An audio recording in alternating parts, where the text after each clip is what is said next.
We're full of germs and bugs and bacteria and yeast. It's gross.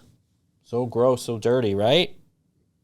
Well, obviously not. I mean, there's a reason we have all these thingies growing inside of us. Um, we've learned a lot about the microbiome, but obviously, the more you learn, the more you realize you didn't know anything. And now you have to learn and relearn and rechange how you understand our immune system, our chemistry, our digestion, and our role in the world around us. So that's our soundbite. And as we discover that there's good germs and there's bad germs, and then the theory can go deeper. And it's like, well, is there really bad germs? Is there, or is there just a bad reaction to certain germs, or a sign of a deficiency or an inability to foster certain bacteria? And then there's another theory that like the development of bad bacteria is actually somehow helpful for something else in our body. It is confusing and can be overwhelming. And then there's some viruses and infections and bacteria and yeast that you just don't want anything to do with because it's just bad. It'll wreck your day, maybe your life. And I guess on all, like what we're trying to do is figure out the best way that we can cultivate what we got to best suit the environment that we're in so that you're not susceptible to all the nasty things that are out there. And then realizing that maybe they're not nasty. Maybe our reaction to them is nasty. Let's say you go away somewhere and you drink the water and you got explosive diarrhea for 3 days. Is the water bad, or is it just how your gut biome, maybe there's a weak spot in there? That might be a theory. Sometimes there is stuff that's in there, though. It's not treated. That's different. I think what we need to understand is, how do you know if your biome, your terrain, your internal bacterial makeup is ideal? And I think it boils down to your general diet, your lifestyle, previous illnesses or infections or medications that have potential to do damage. If there are toxins, poisons, heavy metals, environmental, again, things that you may have been exposed to that have caused a permanent change, a negative change. And then it's understanding the relationship of all those little pillars that make up your gut health. And if you can, cultivate that gut health and make sure that what's coming in is building up something that's even greater on the inside, then the benefits will propagate. And what you're hoping is that you'll find that your immune system is stable, that your regularity is there, that your weight, your metabolism is ideal, your energy is good, your detoxification is good, and chronic disease is not an issue because you are kind of maintaining that balance, that homeostasis from the inside out. Well, how do you do that?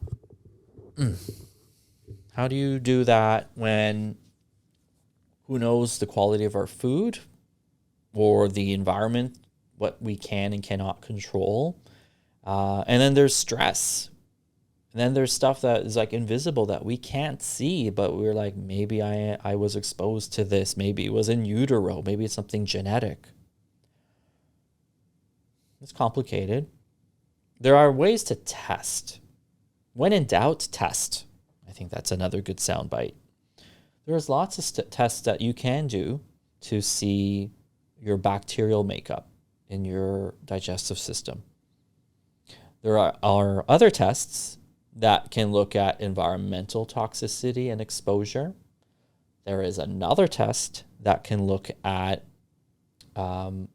autoimmune issues and or co-infections viral infections, past infections of any type that could be, you have antibodies for those. You show that you had a previous infection. You may have had Epstein-Barr at one point. You may have had CMV at one point. You may have had any one of these bacterias or viruses or infectious agents that maybe at the time you didn't know, but somehow is still lingering. It's in there somewhere, hidden. And a lot of the times they don't necessarily just flare up or relapse or come back in the way it was. A lot of the time these, more serious viral infections, they have a latent implication. They may show up mildly in the form of a rash or fatigue or feeling run down or repeated infections that seemingly are unrelated, but something in your immune system keeps on reigniting. So when you're not sure, if you are battling some issues with your health and it's like, I thought I was getting ahead of it and then I just relapsed. It came back. It recycles itself. It changes and then it goes back. I'm at a loss. There's tests that we can do to say like, okay, is there an issue with autoimmunity? Is there an issue with gut terrain, bacteria, yeast, viruses, anything like that? Parasites. Parasites is something a lot of people talk about. And not to bash it, when people do parasite cleanses, do they see things? I'm certain that they do. Do most people have some kind of parasitic possession? I'm certain they do as well. But do parasite cleanses eliminate what I'm describing? Not exactly. I feel like that's one part of the puzzle. But you can't do a parasite cleanse for like a previous infection, a virus that was there. I actually find that those are more implicated in chronic diseases like cancers as opposed to parasites. And not negating the role of parasites in chronic diseases and in cancers and stuff. I believe that.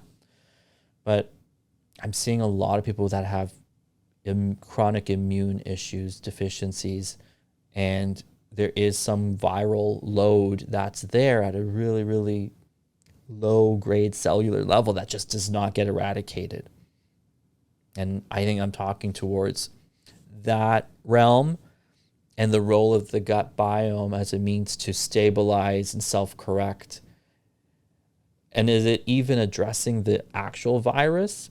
Maybe not. Maybe it is addressing the gross immune system, the immune profile at large, as its means to just self-regulate and stabilize and keep things at bay. Because there is no such thing as a squeaky clean body. You can't disinfect everything that's in there. If you've been bitten by a tick, you've probably got 5 different pathogens propagating. The goal is that it doesn't keep propagating. You beat it back and you keep it at bay. So how do you do that? So let's say you do some testing and you figure out like, oh, you know what? I was positive for this, and this. Does that mean you actively have those conditions? Not necessarily. Could those flare up? They could. Maybe. Sometimes. When do people feel good? Well, some of those people, if they do antibiotics, they'll feel good for a short period of time.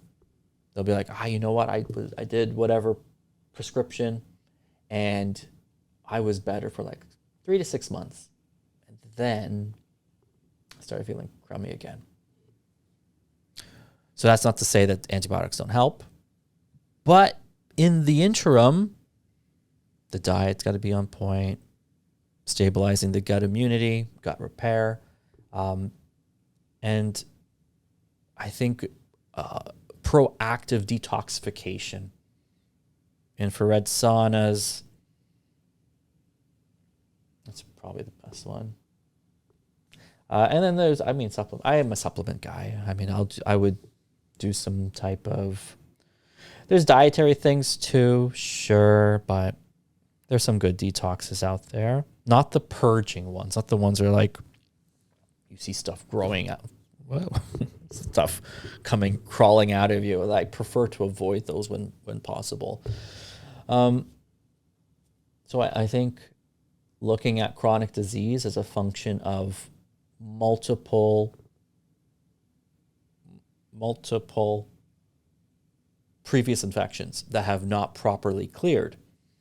And we can see also signs of a previous infection that hasn't been cleared when you get sick in the same manner. Like if you get sinus infection, I keep getting sinus infections. Well, there's a terrain in here as well, and extends not just to here, but also into the ears, down the throat, into the stomach even.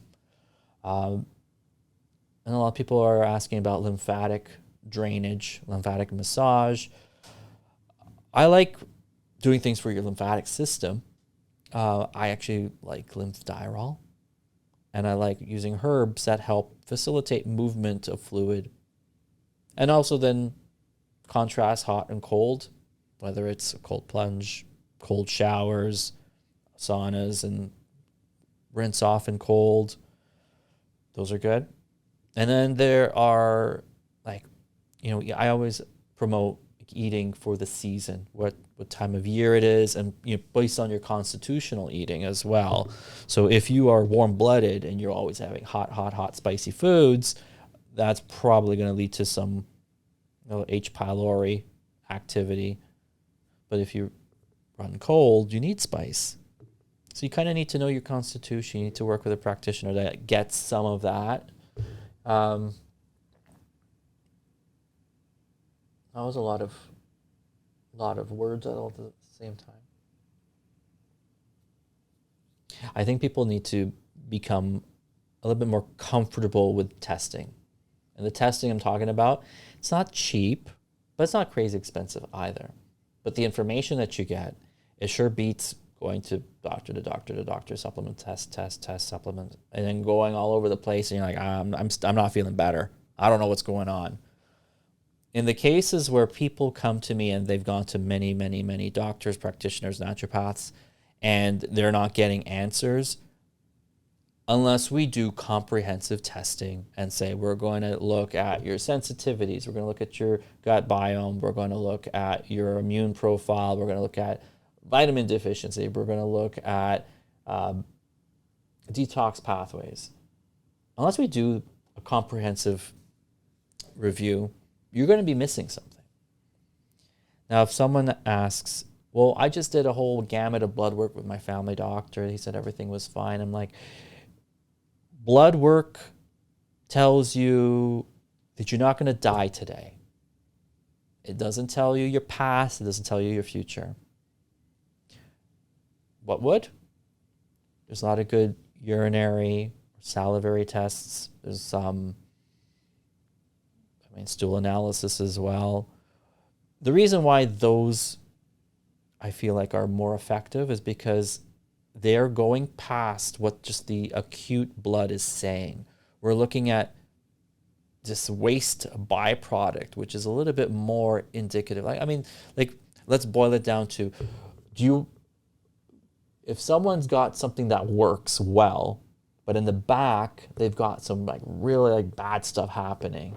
And if I'm an inspector, I'm like, okay, show me what's going on here. And they're like, well, here, take a look at the blood. Everything looks good here.